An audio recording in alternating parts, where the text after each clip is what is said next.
नमः श्रीवर्धमानाय निर्धूतकलिलात्मने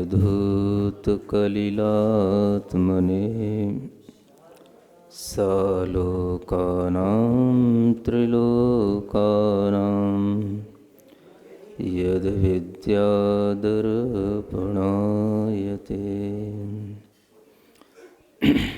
आचार्य समंतभद्र महाराज विरचित रत्नकरंडक श्रावकाचार्य ग्रंथराज में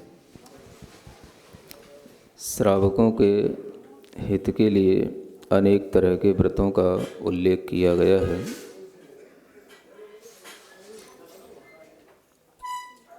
अड़ुव्रत होते हैं, गुणव्रत होते हैं और शिक्षा व्रत होते हैं।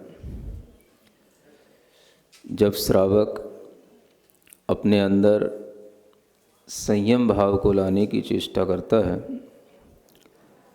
अपने कर्मों की निर्जरा करने की भावना करता है, तब वह व्रत और संयम के मार्ग पर आगे बढ़ता हुआ मोक्ष मार्ग पर चलने के लिए चेष्टा करता है। और उस समय पर उसके समक्ष अनेक प्रकार के व्रतों का ग्रहण करने के लिए आचार्यों ने एक विधि बताई है, जिसके माध्यम से वह समय समय पर हर तरह से मोक्ष मार्ग की शिक्षा लेता रहे, मुनि महाराज की शिक्षा लेता रहे, साधु या आर्यिका बनने की शिक्षा लेता रहे। अनेक प्रकार के शिक्षा व्रत हैं, जिनमें एक सामायिक शिक्षा व्रत कहलाता है और दूसरा प्रोषधोपवास शिक्षा व्रत कहलाता है। सामायिक शिक्षा व्रत का उल्लेख किया जा चुका है। शिक्षा व्रतों में एक व्रत रखा हुआ है प्रोषध उपवास, जिसे प्रोषधोपवास के नाम से जाना जाता है। जैन दर्शन के अंदर जितने भी तीर्थंकरों ने व्रत बताए हैं, नियम बताए हैं, श्रावकों के अंदर उन व्रतों के नियमों के पालन की भावना बनी रहती है और वह श्रावक ही श्रावक कहलाते हैं जिन्हें इन व्रत नियमों का कुछ ज्ञान हो, जिन्हें इन शब्दों का भी एक कुल परंपरा से ज्ञान प्राप्त हुआ हो और जिन्हें इन शब्दों के अर्थ बताने में भी किसी भी तरह की कोई भी उन्हें ऐसी विषमता नज़र न आए, जिन्हें देख कर के अपने आप समझ में आए कि ये श्रावक इन सब व्रतों का अर्थ भी जानते हैं और महत्व भी जानते हैं। जब आप वास्तव में जैनत्व भीतर से महसूस करेंगे तो आपको लगेगा कि जब हम कभी इन व्रतों का नाम लेते हैं, सामायिक शिक्षा व्रत, प्रोषधोपवास शिक्षा व्रत, तो आपको लगेगा कि मैं इनसे अच्छी तरह परिचित हूँ। सामायिक भी हमने सुना है, किया है, जाना है, और जो प्रोषधोपवास होता है वो भी श्रावक जानते हैं, करते हैं। तीर्थंकरों ने जो भी श्रावकों के लिए व्रतों का विधान बताया वह आज भी उसी तरह से प्रचलित है और हर श्रावक के अंदर इन व्रतों और संयमों के माध्यम से ही भगवान जिनेंद्र देव के मार्ग पर चलने की भावना और जैन धर्म में रुचि बनाए रखने की भावना बनी रहती है। एक व्रत जो प्रोषधोपवास के रूप में यहाँ पर कहा जा रहा है वह श्रावक की शिक्षा बढ़ाने के लिए है कि वह शिक्षा और ग्रहण करे। शिक्षा का मतलब क्या होता है? सीखने की इच्छा का नाम शिक्षा होता है। क्या सुन रहे हो? शिक्षा का मतलब ये नहीं होता है कि क्लास में बैठा दिया जाए, टीचर आए और क्लास में लेक्चर दे करके चला जाए, इसका नाम शिक्षा नहीं होता। शिक्षा का मतलब होता है स्टूडेंट के अंदर सीखने की इच्छा हो तो वो शिक्षा कहलाती है। ऑनलाइन भी शिक्षा दी जाए, मिल जाए अलग बात है, लेकिन दी जाने से शिक्षा नहीं मिलती। शिक्षा हमेशा लेने से प्राप्त होती है। इसलिए जो शिक्षा व्रत हैं इनका उद्देश्य है कि आप शिक्षा ग्रहण करें। श्रावक हैं, अपने से बड़ों को देख करके, तपस्वियों को देख करके, मुनियों को, साधकों को देख करके कुछ शिक्षा ग्रहण करें, और वह शिक्षा ग्रहण करने का नाम ही शिक्षा व्रत है। जब वह शिक्षा दी जाती है तो वह लेने वाला भी तैयार रहता है कि हाँ मैं शिक्षा लेने को तैयार हूँ, और वह शिक्षा जो आपको और समर्थ बनाए, जो आपके अंदर और ज़्यादा कर्म की निर्जरा करे, जो आपके अंदर और ज़्यादा आत्म तत्व से रुचि पैदा करे, ऐसी शिक्षा व्रतों का भी उल्लेख आचार्यों ने श्रावकों के लिए किया है। जिस व्रत की परिभाषा देते हुए आचार्य कहते हैं, पर्वण्यष्टम्यां च ज्ञातव्यः प्रोषधोपवासस्तु चतुरव्यवहार्याणां प्रत्याख्यानं सदेच्छाभिः। जो व्रती श्रावक हैं वो और जो व्रती नहीं है वो भी इन शिक्षा व्रतों का पालन कर सकते हैं। जैसे सामायिक व्रती भी करते हैं और जो बिना व्रत के लोग हैं वो भी करते हैं, उसी तरीके से उपवास, व्रत, नियम, इन सब का पालन सामान्य श्रावक भी करता है। तो आचार्य कहते हैं कि यह उपवास मुख्य रूप से कब करने के लिए होते हैं? पर्वणि अष्टम्यां च, पर्व के दिनों में, और जब अष्टमी आती है उन दिनों में। पर्व का मतलब क्या होता है? यहाँ पर्व किस चीज़ को कहा गया? आप तो जानते हैं केवल दीपावली पर्व, होली पर्व, दशहरा पर्व, अष्टानिका पर्व अब जानने लगे लेकिन यहाँ पर्व आपके लिए किसको कहा जा रहा है? आप पर्व का मतलब त्योहार समझते हैं, उत्सव समझते हैं। आपके लिए उत्सव और त्योहार की तैयारियां पूर्व ऋषियों मुनियों ने इतनी अधिक कर रखी हैं कि हर महीने में आप कम से कम 2 बार पर्व मनाएं। जो महीने के अंदर 2 बार चतुर्दशी आती है, उस चतुर्दशी को पर्व कहा गया है। एक मास में 2 बार वह चतुर्दशी आती है, और चतुर्दशी को पर्व की संज्ञा दी गई। चतुर्दशी का विशेष महत्व बताया गया, और पर्व के दिनों में इस तरह से उपवास आदि करने का, धर्म ध्यान करने का एक विशेष महत्व भी बताया गया। इसलिए ये प्रोषधोपवास की शर्त पर्व के साथ शुरू होती है। पर्व का मतलब जो हमारे आत्मा को उल्लास पैदा करे, जिससे हमारी आत्मा में आनंद उत्पन्न हो, जिससे हमारी आत्मा कर्म के भार से रहित हो और हमारे दुखों का नाश हो, उसको पर्व कहते हैं। और ये पर्व उसी तरह होते हैं जैसे आपने देखा होगा कि गन्ना होता है, उस गन्ने के अंदर कई पर्व होते हैं। क्या बोलते हो आप? पूरी बोलते हो। वो पर्व से ही पूरी बना है पर्व का मतलब ही है कि जो 1 महीने का समय होता है उसमें आप आधा आधा कर दो। 1 महीने में 15 दिन, 15 दिन में जो निकटता के साथ में आ जाता है वह चतुर्दशी का दिन एक पर्व के रूप में माना जाता है। 1 महीने का आधा वहाँ पर हो जाता है। कभी 1 दिन ज़्यादा हो जाता है, कभी महीने में 1 आध दिन कम हो जाता है। तो पर्व का मतलब है कि जो हमारे सामने एक बहुत बड़ा समय है उसका आधा कर दो, वो उसका पर्व कहलाता है। यानी एक पोर आ गई। गन्ना बहुत बड़ा है ना, उसके मध्य में एक पोर होती है। और उसी तरीके से यहाँ पर ये पर्व को चतुर्दशी के रूप में कहा गया कि आप 1 महीने का कोई भी मास का समय निकालें, उस समय में आप कम से कम बीच में 2 बार इस पर्व का भी आनंद लें और इस पर्व में आनंद मनाएं। ये पर्व कहा गया।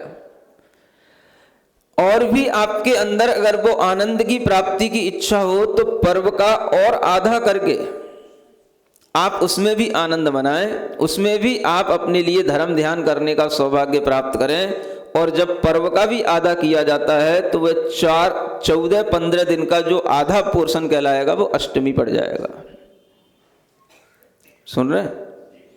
कई लोग पूछते हैं जैन दर्शन में अष्टमी चतुर्दशी का क्या महत्व होता है, अष्टमी चतुर्दशी को ही व्रत इत्यादि रखने को क्यों कहा जाता है? इसलिए कहा जाता है कि आप महीने में कम से कम आधे आधे दिनों में वह धर्म ध्यान करने की तैयारी कर लें। महीने के अंदर एक बार आपके लिए जब आधा महीना हो जाए तब आप धर्म ध्यान करने का मन बनाएं, जब आधे का भी आधा हो जाए तब धर्म ध्यान करने का मन बनाएं। पहला वाला आधा पोर्शन छूट जाए, नहीं कर पाओ तो कोई बात नहीं, और आगे का आधा याद आ जाए तो उसमें कर लो। अष्टमी, चतुर्दशी, फिर अष्टमी और फिर चतुर्दशी, एक महीने के अंदर ये अगर हम दो पोर देखें तो चतुर्दशी के दो पोर हो जाते हैं बड़े बड़े, और चार बना दें तो अष्टमी चतुर्दशी के हिसाब से चार हो जाते हैं। और एक महीने में 4 बार आपको यह सौभाग्य मिलना चाहिए कि आप अपने अंदर भगवान से जुड़ें, अपनी आत्मा से जुड़ें। इसलिए पर्व के दिनों में उपवास आदि करने का विशेष महत्व है, क्योंकि पर्व एक ऐसी जगह होती है जहां पर ही बीज डाले जाते हैं। पर्व में क्या होता है? बीज रहते हैं। गन्ने का जो बीज रहता है वह उस पर्व के अंदर छिपा हुआ रहता है। अगर किसी भी स्थिति में हम देखें, किसी भी कालखंड में अगर कोई सारभूत अगर भाग आता है तो वह मध्य का भाग कहलाता है। जो हमारा 24 घंटे का दिन होता है, रात्रि होती है, उसमें भी जो मध्याह्न का समय होता है वो सारभूत होता है। और मध्य के समय पर यह कहा गया है कि हम अपनी ऊर्जा को संभालें, हम अपने अंदर इस तरह का बैलेंस बनाएं कि मध्य का मतलब ही होता है मध्यस्थ होना, मध्य में स्थित होना। हम इधर के भी चीजें छोड़ें, इधर की भी चीजें छोड़ें और हम मध्य में स्थित हो जाएं। जब हम मध्य में स्थित होंगे तो हम प्रकृति के अनुरूप चल रहे होंगे। मध्याह्न जैसे ही आए तो मध्य में स्थित हो जाओ, मध्यस्थ हो जाओ, यानी समता भाव में आ जाओ। एक नियम बनाया गया है, प्रकृति का नियम, और उसी के अनुसार मानव जीवन के लिए नियम बनाए गए हैं कि वह जब महीने का मध्य भाग आए तो उसमें भी अपने आप को संतुष्ट करे, समता भाव में लाए, संभाले, धर्म ध्यान करे। और जब दिन का मध्य भाग आए तो उसमें भी वह अपने अंदर समभाव में आए। इसलिए मध्याह्न में ही सामायिक करने का नियम है। और दिन के मध्य में जब जब मध्याह्न पड़े, जब जब दिन के मध्य का भाग पड़े, तब तब उसके लिए समभाव में आने का एक नियम बनाया गया है, जो सामायिक शिक्षा व्रत में आपको सिखा दिया गया है।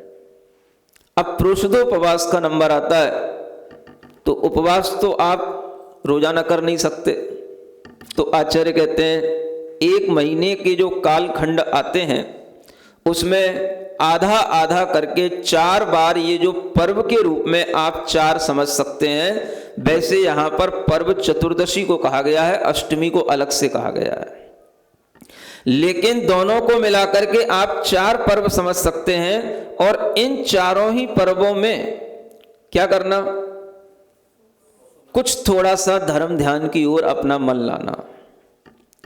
जैसे मध्याह्न के समय पर हमारे लिए कहा गया कि सामायिक में बैठना, क्योंकि मध्याह्न का समय एक ऐसा समय होता है जब आपके अंदर सबसे ज्यादा एक न्यूट्रल भाव आ सकता है, जब आपके अंदर एक उदासीनता का भाव आ सकता है, जब आप बिल्कुल अपने आप को समभाव में रख सकते हैं। वो समय होता है मध्याह्न का समय। इसलिए सामायिक के समय में हमारे शरीर की जो एक विज्ञान की स्थिति है, जो हमारे शरीर का विज्ञान है, वो भी इसी तरीके से चलता है। आप सुबह उठे, सुबह उठने के बाद भी आप देखोगे बहुत से अच्छे जो लोग होते हैं, जैन लोग होते हैं, वो सुबह उठ करके सबसे पहले अपना धर्म ध्यान करते हैं।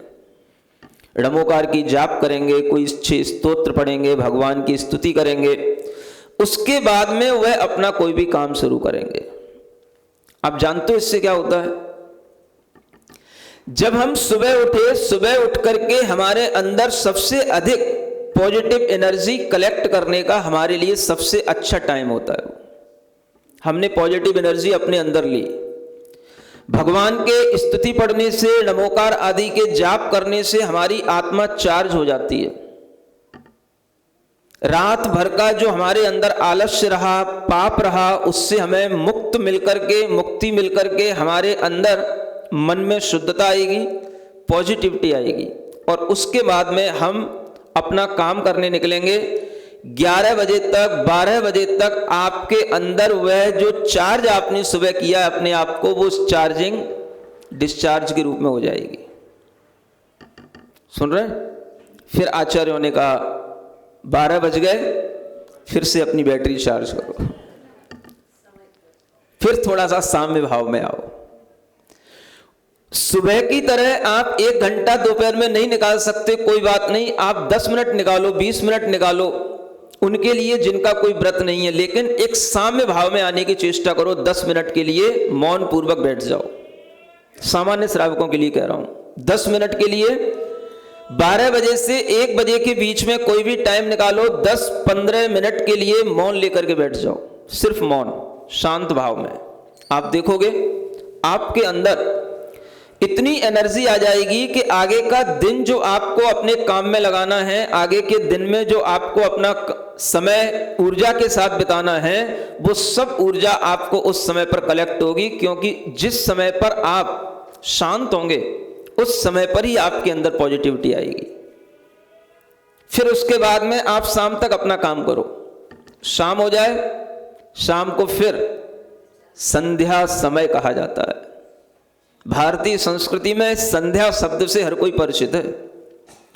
संध्या वंदना कहा जाता है। संध्या के समय पर आदमी फिर से परमात्मा के घर में आ जाता है, द्वार पर आ जाता है, भगवान के मंदिर में आने लग जाता है, और फिर से अपने अंदर वही पॉजिटिव एनर्जी लाता है, और वह जो उसकी बैटरी डिस्चार्ज हो गई थी 12 बजे से लेकर के शाम के 6 बजे तक, वह फिर से चार्ज कर लेता है, और उसके बाद में वह फिर सो जाता है। समझ में आ रहा है कितना अच्छा सिस्टम है? अगर आदमी स्वस्थ रहना चाहता है, अपनी आप को एनर्जी से भरपूर रखना चाहता है, अपने मन को, तन को बिल्कुल स्वस्थ बना करके अपना जीवन निकालना चाहता है, इन संध्याओं का महत्व समझे। सुबह की ब्रह्म मुहूर्त का काल, दोपहर का मध्याह्न का काल, शाम की संध्या वंदना का काल, हर भारतीय व्यक्ति के लिए ये अपने आप में अपने द्वारा स्वयं उसके मन से निकलता था कि नहीं, ये काम तो मुझे, यह समय तो मुझे अपने धर्म ध्यान में निकालना है। आप देखते होंगे पहले के लोग सुबह भी जिस तरह से मंदिर आते थे, शाम को भी मंदिर आया करते थे। दोपहर में मंदिर नहीं आ पाते, कोई बात नहीं, इसलिए दोपहर में सामायिक का प्रावधान है। शाम को भी मंदिर आया करते थे, और शाम को भी भगवान के मंदिर में आकर के किसी ना किसी तरीके की स्तुति पढ़ना, आरती करना, आलोचना पाठ आदि पढ़ना, सुबह से शाम तक अपने अंदर जो दोष लगे हैं उन दोषों का प्रतिक्रमण करना और फिर प्रत्याख्यान करना, यह सब कार्य पहले नियमित रूप से चला करता था। सुन रहे हो? अब तो दिन भर में एक बार भी बेटा मंदिर आ जाए, बेटी मंदिर आ जाए तो बहुत बड़ी बात है। समझ आ रहा है? अगर रोजाना मंदिर जाता हो तो इतना सा भाव लगता है, अरे ये बेटा रोजाना मंदिर जाता है। अब आश्चर्य होता है, रोजाना मंदिर जाता है, भले ही वो मंदिर 2 मिनट के लिए जाता हो, लेकिन मंदिर जाता है तो ऐसा लगता है कि कितना बड़ा काम कर लिया। और एक वो समय था जब सुबह भी मंदिर जाना होता था, शाम को भी फिर से माता पिता बेटों को लेकर के मंदिर पहुंचते थे, विनती पढ़ते थे, अच्छी अच्छी स्तुतियां पढ़ते थे, आरती करते थे, मंत्र जाप करते थे, और वह फिर वापस अपने घर लौटते थे। इतना अच्छा वातावरण रहता था। लेकिन आज सारा का सारा वातावरण इस शिक्षा ने नष्ट कर दिया है। एक शिक्षा आपकी है और एक शिक्षा यहां दी जा रही है, वो है एक शिक्षा व्रत है जिसके माध्यम से श्रावक अपना जीवन संतुलित बना सकता है, और एक आपकी शिक्षा है जिसके माध्यम से आपका पूरा जीवन तहस नहस हो रहा है, नष्ट हो रहा है, आपकी एनर्जी पूरी डिस्टर्ब हो रही है, नेगेटिविटी आपके अंदर भरपूर आ रही है और आपका तन मन सब कुछ अस्वस्थ हो रहा है, आप सोचो कौन सी शिक्षा बेहतर है? ये शिक्षा व्रत बेहतर है या आपकी स्कूल कॉलेजों की मिलने वाली शिक्षा बेहतर है? सोचो आप। इस शिक्षा को आप केवल व्रत के रूप में ले रहे हैं। व्रत तो तब बनते हैं जब हमारे अंदर उस तरह का कार्य करने का, उस तरह से जो हमें विधि बताई गई है उस विधि को पूरा करने का अगर हमारे अंदर नियम सा बन जाता तो वो व्रत कहलाने लग जाता है। इसलिए आचार्यों ने कहा अगर हम इस तरह के व्रतों का पालन करेंगे तो हमारे अंदर हमेशा सुख रहेगा और हम अनेक तरह के पापों से बचे रहेंगे। आप देखें, अगर आपकी मानसिकता इतनी अच्छी बन जाए कि आप कम से कम संध्या समय में अपने अंदर एक सामायिक का भाव लाएं और उसके बाद अगर आपके लिए 8 दिन बाद, 15 दिन बाद कभी एक बार ऐसा भाव बने कि मैं भी प्रोषद उपवास करूं, तो वह भाव आपके लिए शारीरिक सुख को भी देगा, मानसिक सुख को भी देगा।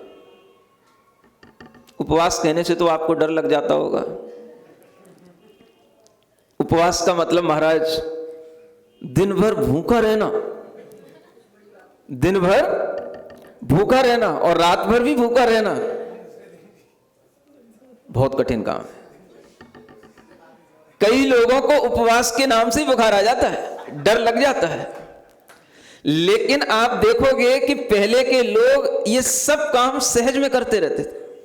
घर में दादी माँ, नानी, समझ आ रहा है, घर में अभी भी बूढ़े लोग, अभी भी जिनके अंदर कोई क्षमता नहीं है लेकिन फिर भी अष्टमी चतुर्दशी आते ही अभी भी उपवास करते हैं। कहां से शक्ति आती उनको? दिन भर वो दादी अम्मा काम करती घर में और उपवास भी कर लेती, और ये दिन भर बैठी बैठी पिक्चरें देखती हैं, किट्टी पार्टी बनाती हैं और उपवास के नाम से इनको बुखार आता है।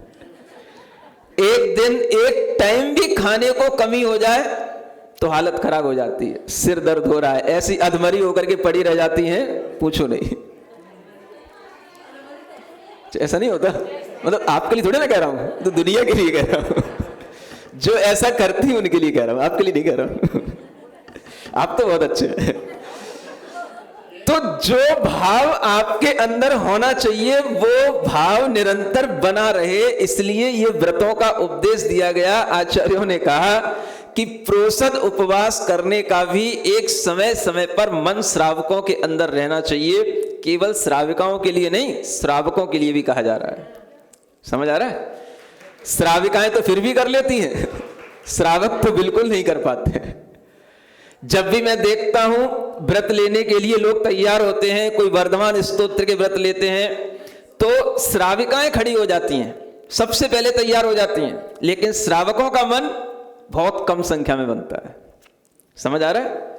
अभी पिछले समय में बहुत लोगों ने वर्धमान स्तोत्र के व्रत लिए।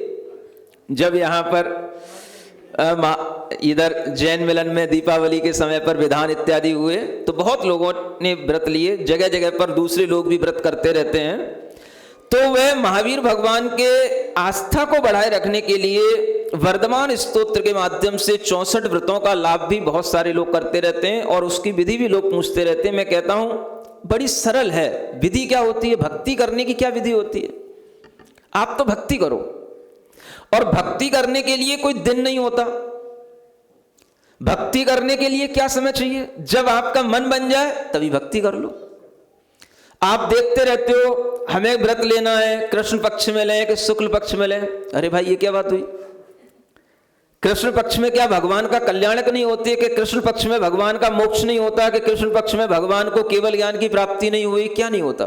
कि कृष्ण पक्ष में दीक्षाएं नहीं होती? क्या नहीं होता? भगवान की भक्ति करने के लिए क्या पक्ष, क्या तिथि, और जो भी तिथि दिन आपके सामने आए वो तिथि मंगल बन जाती है अगर वो समय हमारा भगवान की भक्ति में लग जाए। इसलिए मैं कहता हूं कि जिस किसी को भी वर्धमान स्तोत्र के व्रत, नियम, उपवास इत्यादि करना हो वो किसी भी दिन करे। अष्टमी हो, चतुर्दशी हो, चाहे दूज हो, चाहे तीज हो, चाहे रविवार हो, चाहे मंगलवार हो, कुछ भी हो, जब आपको फुर्सत मिल जाए अपना व्रत करने का भाव पूजा के साथ में प्रारंभ कर सकते हैं। भगवान की पूजा करना, उस दिन आपको 64 अर्घ चढ़ाना, और 64 अर्घ चढ़ाने के बाद में भगवान की पूजा करने के बाद में वो अर्घ जो उसमें संस्कृत में लिखे हुए हैं, हिंदी में भी लिखे हुए हैं, आप कोई सा भी जो आसानी से पढ़ सके वो कर सकते हैं, कोई बाउंडेशन नहीं है। आपको हिंदी में पढ़ना आता है, हिंदी के केवल अर्घ चढ़ा लो, और अर्घ चढ़ाने के बाद में एक जो उसमें रिद्धि या मंत्र का एक एक जाप लिखी हुई है, उसमें से कोई भी एक चीज जो आपको आसानी से करने में आ जाए, वो एक जाप एक मंत्र की 24 घंटे के अंदर आप कभी भी कर लो। क्या हो गया? आपने भगवान महावीर स्वामी के प्रति अपनी जो श्रद्धा है, भक्ति है, वो आपने बनाए रखी। और ये श्रद्धा भक्ति बनाने का जो उपक्रम है, व्रत लेने का उपक्रम है, ये अगर तीर्थंकरों से और जुड़ जाता है तो फिर सोने में सुहागा है। एक तो आप उपवास कर रहे हैं, यहां प्रोषद उपवास के बारे में बताया जा रहा है। महीने में 4 बार आप कर सकते हो, सामर्थ्य ना बने 2 बार कर सकते हो, और सामर्थ्य ना बने 1 बार कर लेना। नहीं समझ आ रहा? अगर वह उपवास आपने किया और उस उपवास के साथ में आपने इस तरीके से वर्तमान भगवान की जो तीर्थंकर हैं, शासन नायक हैं, वर्तमान के जिन शासन नायक के शासन काल में हम जी रहे हैं, उनके प्रति अपनी भक्ति श्रद्धा अगर बढ़ाने का भाव भी बनेगा, तो वो कब बनेगा? आप तो शायद, हमें लगता है, वर्ष में 2 बार भगवान महावीर स्वामी की पूजा करते होंगे। एक बार जब महावीर जयंती आती तब, और एक बार जब दिवाली आती है तब।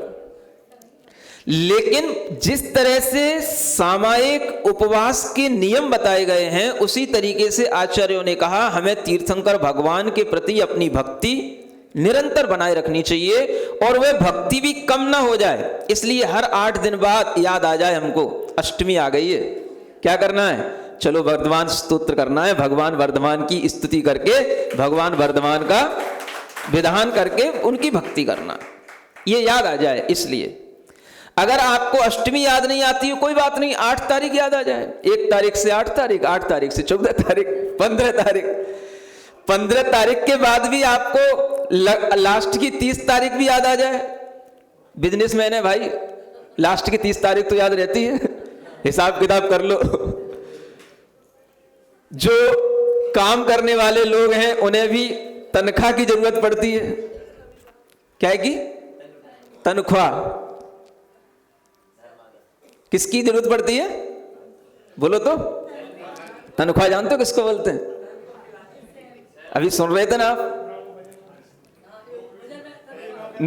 मुझे अपनी नौकरी दे दो, वैसे इतनी तनख्वाह दे देना। ये नौकरी क्या है? ये तनख्वाह क्या है? नौकरी का मतलब है, ये जो हमारा शरीर है, ये हमारा नौक कर्म कहलाता है। इस नौक कर्म को ही नौकर कहा जाता है। ये आपको पता नहीं है अभी। नौक कर्म को कर्म ना कह करके हमने कर कह करके छोड़ दिया, तो ये नौक कर्म ही हमारे लिए क्या है? ये नौकर है। ये शरीर हमारा क्या है? शरीर नौकर है आपका? आपका तो मालिक है। जो इस तरीके से उपवास करते हैं, सामायिक करते हैं, उनके लिए यह शरीर नौकर होता है, क्योंकि उन्हें पता है 8 दिन हो गए, 14 दिन हो गए, अब 1 महीना हो रहा है, चलो एक उपवास करके इस नौकर को क्या करते हैं? थोड़ा सा इसको कसते हैं। इस नौकर की आदतें खराब ना हो जाएं, इसलिए इसको थोड़ा सा कसते हैं, डांटते हैं। इसको थोड़ा सा आज कुछ वो नहीं देंगे जो ये रोजाना मांग मांग करके अपनी आदतें बिगाड़ चुका है, आज इसके लिए वो नहीं देंगे। एक दिन तो इसको डांट डपट के रखना है शांति से। किसको? नौकर को। समझ आ रहा है? नौकर के लिए जो देना पड़ता है उसका नाम ही तनख्वाह कहलाता है। क्या समझ में आ रहा है? तन माने क्या होता है? शरीर होता है, और खा माने खिलाना।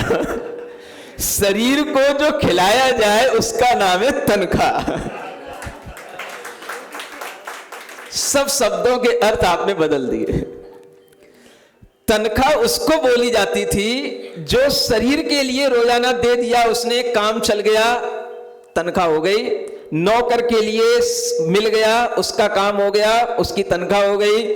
और धीरे धीरे जब आदमी दूसरे की नौकरी करने लगा तो फिर उसे अपना शरीर चलाने के लिए, रोजाना का भोजन पानी अर्जित करने के लिए जो धन मिलने लगा उसका नाम तनख्वाह बन गया। समझ आ रहा है? लेकिन मूल तनख्वाह क्या है? आपने अपने शरीर में भोजन डाल दिया, ये तनख्वाह डाल दी आपने शरीर में। नौकर से कह दिया काम कर, दिन भर क्या करना है? काम करना है। जब शाम का समय आए, संध्या का समय आए तो भगवान की आराधना में लगना है। नौकर को नहीं लगाना है, दूसरे नौकर को, इस नौकर को लगाना है। समझ आ रहा है? उपवास करने का ये कितना अच्छा महत्व है कि शरीर को जो हम रोजाना दे रहे हैं, एक दिन इसके लिए भी तनख्वाह काट लो। क्या समझ आ रहा है? हाँ, सैलरी काट लो इसकी तो क्या होगा? ये सही से काम करेगा। इसको नजर आएगा कि देखो तनख्वाह देने का कितना बड़ा महत्व है। अगर एक दिन सैलरी काट ली जाती है तो कैसे कष्ट होता है।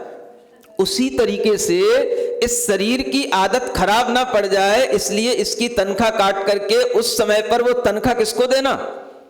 आज अपनी आत्मा के लिए सारा समय लगाऊंगा, आज अपनी आत्मा में तनख्वाह डालूंगा। अब आज जो है इस शरीर को तनख्वाह ना दे करके आत्मा के लिए जो चीजें हैं, उन चीजों में आत्मा की उन्नति के लिए, आत्मा में कर्म की निर्जरा करने के लिए, आत्मा के ज्ञान ध्यान की वृद्धि करने के लिए ये उपवास किए जाते हैं। समझ आ रहा है? तो इसलिए भगवान की भक्ति भी अगर आपकी बढ़ेगी, एक तो खा पी करके भक्ति करना, और एक खाली पेट करना, और एक उपवास के साथ करना। क्या समझ आ रहा है? भक्ति है, थोड़ा समर्पण तो करना पड़ेगा, और समर्पण में थोड़ा कष्ट भी सहना ही चाहिए, क्योंकि बिना समर्पण में कष्ट के समर्पण का कोई महत्व भी समझ नहीं आता है। अगर हम तीर्थंकरों के लिए भगवान की भक्ति करते हुए, हे भगवान आज हम क्या करेंगे? उपवास करेंगे, व्रत भी करेंगे और भक्ति भी करेंगे, और आज हम शरीर के लिए कुछ नहीं देंगे, क्योंकि आपने जैसे अपनी आत्मा को आबाद बनाया है, अपनी आत्मा में अनंत ज्ञान उत्पन्न किया है, जैसे आपने तपस्या की है, मैं भी आपकी भक्ति में थोड़ा सा करके तो देखूं कि कैसा लगता है। सुन रहे हो? ये भाव जब आएगा तो आदमी के अंदर जो तीर्थंकरों के प्रति श्रद्धा है, जो उसके अंदर तीर्थंकर भगवान के द्वारा दिए गए उपदेशों के प्रति आस्था है, वो बढ़ेगी। धर्म की श्रद्धा बढ़ाने के लिए भी हमें इस तरह के व्रत उपवास करने पड़ते हैं। भगवान महावीर के प्रति आपको श्रद्धा बढ़ानी है, कैसे बढ़ाओगे? कम से कम आपको महीने में एक दिन तो याद आए, 2 दिन तो याद आए। क्या याद आए? कि भगवान वर्धमान की पूजा करना है। बाकी तो सब आपको स्वार्थ से याद आता है। अगर आपसे कह देंगे विघ्न विनायक पार्श्वनाथ भगवान की पूजा करना है, तो आप महीने में भगवान पार्श्वनाथ के पास तो चले जाओगे। महावीर भगवान सीधे साधे हैं, उनसे कुछ नहीं होता मुनसुपुरनाथ भगवान की कह देंगे तो उनकी पूजा कर लोगे। आप कहोगे महावीर भगवान की पूजा से क्या मिलता है? क्या मिलता है? कुछ नहीं मिलता। कोई चमत्कार नहीं होते महावीर भगवान की पूजा से। ये महावीर जी का नाम, चमत्कार जी का नाम, कहीं कुछ नहीं सुना तुमने? है? कुछ नहीं होता। चंदना के लिए कुछ नहीं हुआ था। फिर भगवान महावीर स्वामी की पूजा से अगर आपको सब कुछ लाभ मिलता है, तो आपके अंदर ये भाव आना चाहिए कि जो तीर्थ के नायक हैं, इस समय पर जो पंचम काल में जिनका तीर्थ चल रहा है, हमें उनकी भक्ति विशेष रूप से करने का भाव करना चाहिए। यूं नहीं कह रहा कि आपको और की भक्ति नहीं करना चाहिए, लेकिन उनकी भक्ति में भी हमारे अंदर कमी नहीं आना चाहिए। सबकी भक्ति करो। आप जैसे आदिनाथ भगवान की, पार्श्वनाथ भगवान की भक्ति करते हैं, वैसे ही महावीर भगवान की भी भक्ति करो, और वह भक्ति करने का भाव आपका समय समय पर बना रहे, चार्ज होता रहे। इसलिए ये व्रत उपवास इत्यादि किए जाते हैं। तो बहुत से लोग कर चुके हैं। यहाँ दिल्ली के श्रावक बैठे हैं, समझ आ रहा? ये देखो जेंट्स फिर भी हाथ उठाते हैं, समझ आ रहा है? ऐसे लोग जो बहुत सारे कर चुके हैं, बहुत सारे कर रहे हैं, कई लोगों के चल रहे हैं, जो लोग पीछे पीछे आ चुके हैं, समझ आ रहा है ना, दिल्ली से मेरठ से जो पीछे पीछे आ रहे हैं वो सब ऐसे ही करते हुए आ रहे हैं। अब तुम मुजफ्फरनगर वाले भी पीछे पीछे चलोगे कि नहीं चलोगे? साथ साथ चलोगे? देखते हैं कहां तक चलोगे, सफर में कौन कहां तक साथ देता है। अगर आपको भी चलना है तो कुछ ना कुछ लेकर के चलना पड़ेगा, समझ आ रहा है? अगर व्रत उपवास करते रहोगे तो आपको भगवान की भी याद आती रहेगी, थोड़ी हमारी भी याद आ जाएगी। समझ आ रहा है? इसलिए बहुत से लोग देखो, दिल्ली वाले ये उपवास करने के दिन या पर्वों के दिन इसलिए यहां चले जाते हैं, दिल्ली मेरठ वाले, कि इन्हें पता है चलो वहां चलेंगे, पूजा भी हो जाएगी, उपवास भी हो जाएगा और भगवान का भी दर्शन होगा, महाराज का भी दर्शन होगा, सब कुछ लाभ मिलेगा। समझ आ रहा है? यहां पर भी बहुत से लोग ले चुके हैं, समझ आ रहा? ये भैया बैठा है ना, देख लो, हाँ, ये भी व्रत ले चुका है, ये भी व्रत उपवास करता है। अब जब ये कर सकता है तब आप सोच लो कितने लोग कर सकते हैं। समझ आ रहा है? ये अपने मन में भाव बनाओ। अब मैं आपको बता रहा हूं कि ये जैन धर्म कितना वैज्ञानिक है। देखो, सामायिक के माध्यम से हमारी मेंटलिटी स्ट्रांग बनती है, हमारी मेंटलिटी पॉजिटिव होती है, और जब हम मेंटल रूप से पॉजिटिव हमेशा रहेंगे तो हमारे हर काम अच्छे चलेंगे, हमारे विचार अच्छे आएंगे, हमारे निर्णय अच्छे होंगे, और उसके माध्यम से हमारे लिए जो काम करने में आएगा वो सब काम अच्छा होएगा। समझ आ रहा है? ये बहुत बड़ा वैज्ञानिक तथ्य है। प्रोषद उपवास रखा गया, ये उपवास पर्व के दिनों में करने के लिए कहा गया। आप कभी भी अपनी सुविधा अनुसार करें, कोई बात नहीं, लेकिन इसका भी वैज्ञानिक महत्व है। ऐसा आर्टिकल मैंने एक बार पढ़ा था जब मैं गुरु महाराज के पास में था, संघ में था, आचार्य महाराज ने पढ़ाया था। उसमें लिखा था, वैज्ञानिकों ने यह कहा है कि जिस दिन हम फास्ट रखते हैं उस दिन हमारी बॉडी के अंदर ऐसे एंजाइम जनरेट होते हैं जो एंजाइम किसी भी टैबलेट से नहीं हो सकते, किसी भी इंजेक्शन से नहीं हो सकते, और कुछ भी खाने से नहीं हो सकते, और जो हमारी आंतों के लिए बहुत अच्छे होते हैं। कब्ज की शिकायत, अनेक तरीके की पेट की बीमारियां, उन सबको दूर करने के लिए वो एंजाइम काम में आते हैं। ऐसे वो एंजाइम केवल उपवास और उपवास के दिन ही निकलते हैं, शरीर से अपने आप रिलीज होते हैं। क्या सुन रहे हो? 2016 में जापान का जो वैज्ञानिक है उसको नोबेल प्राइज मिला। बता रहा हूं समझ में आ रहा है? अब आप देखो, ये कितना वैज्ञानिक तथ्य है कि हमारे शरीर को स्वस्थ बनाए रखने की ये प्रक्रिया है, हेल्दी बनाए रखने की ये प्रक्रिया है। और इस प्रक्रिया को जब हम भूल जाते हैं तो हम अनेक बीमारियों के शिकार होने लग जाते हैं। सारी की सारी शरीर के अंदर बीमारियां पेट से शुरू होती हैं। अगर आपका पेट ठीक नहीं है तो सारे शरीर के अंदर कहीं पर भी बीमारी हो सकती है। सिर में दर्द होना, अनेक तरीके के कैंसर जैसी बीमारियां भी ज्यादा खाने वालों को और कुछ भी खाने वालों को होती हैं। समझ आ रहा? क्योंकि जो भी हमारे अंदर कुछ भी खाना पीना होता है, इस वातावरण में रहना होता है, उससे भी बहुत कुछ पॉल्यूशन जो बाहर होता है वो भीतर भी जाता है। पॉल्यूटेड एयर होती है, टॉक्सिक मैटर होते हैं, विषाक्त बहुत सारी चीजें होती हैं, वो सब हमारे अंदर जाती हैं। वो तब निकलेंगी, शरीर को तब छोड़ती हैं, वो शरीर से तब रिलीज होती हैं जब हम एक दिन उनको रिलीज होने के लिए टाइम दें, फास्ट रखें। समझ आ रहा है? ये कहा गया है, ये वैज्ञानिक तथ्य है। यहां पर आपको एक फोटो दिखाया जा रहा है, क्या नाम है इसका? डॉक्टर, इसको नोबेल प्राइज मिला हुआ है। समझ आ रहा है? इसने फास्टिंग के ऊपर ही रिसर्च कर रखा है।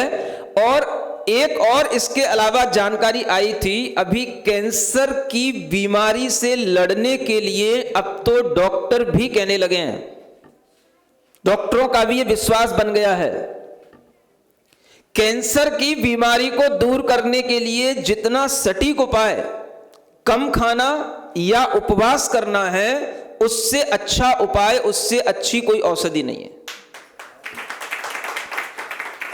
ये आ चुकी हैं सब खबरें, आपके मोबाइलों पे पड़ी होंगी, लेकिन आपको तब जरूरत पड़ेगी जब कुछ हो जाएगा। समझ आ रहा है? कुछ ना हो, इसलिए आचार्यों ने सब पहले से उपाय बता करके रखे हैं। आज के पढ़े लिखे लोग इतने ज्यादा खाने पीने की व्यसनी हो रहे हैं कि जो घर में लोग पहले थोड़ा सा व्रत करते थे, उपवास करते थे, उनके लिए भी व्यवधान पैदा करते हैं, उनको भी रोकते रहते हैं।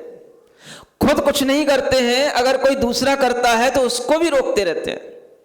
और ये सब जो वैज्ञानिकताएं हमारे सामने आती हैं, ये हम पर लागू इसलिए नहीं होती क्योंकि हम इन्हें अभी महत्व नहीं दे रहे हैं, क्योंकि हमें लग रहा है नहीं, इन चीजों की हमें भी जरूरत नहीं है, क्योंकि अभी हमको टीबी नहीं है, अभी हमें कैंसर नहीं है, अभी हमारे पेट में दर्द नहीं है। और जब हो जाएगा तो उसके बाद में उसके माध्यम से जो रिकवरी होनी चाहिए वो इतनी फास्ट नहीं होगी। अगर वही चीज आप पहले से ही करते रहें तो वो बीमारी क्यों हो। इस बात को अगर हम ध्यान में रखें तो इन उपवास, सामायिक, ये शिक्षा व्रत, ये हमारे जीवन की शिक्षा बन जानी चाहिए। ये हमारे जीवन की ऐसी शिक्षा होनी चाहिए कि इसके माध्यम से ही हमें अपना जीवन चलाने का भाव करना चाहिए। ये कितना अच्छा शिक्षा व्रत है। आप देखें, आचार्य कह रहे हैं जिस दिन आप शिक्षा व्रत करें उस दिन आप केवल लंघन ना करें। लंघन का मतलब होता है, अगर आपके मन में ये रहेगा 24 घंटे तक हम उपवास करेंगे, हमारे लिए कुछ भी खाने पीने को नहीं मिलेगा, तो मन कैसे लगेगा, सिर दर्द होएगा, क्या करेंगे। समझ आ रहा है।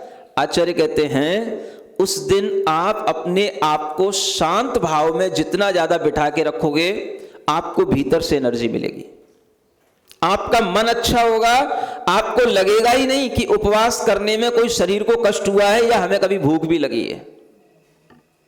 ऐसे भाव आपके अंदर बनेंगे। और उस दिन तो यह कहा जाता है पंचानाम पापानाम अलंक्रियारंभ गंध पुष्पाणाम स्नानांजनस्यानाम उपवासे परिहृतिम कुर्यात्।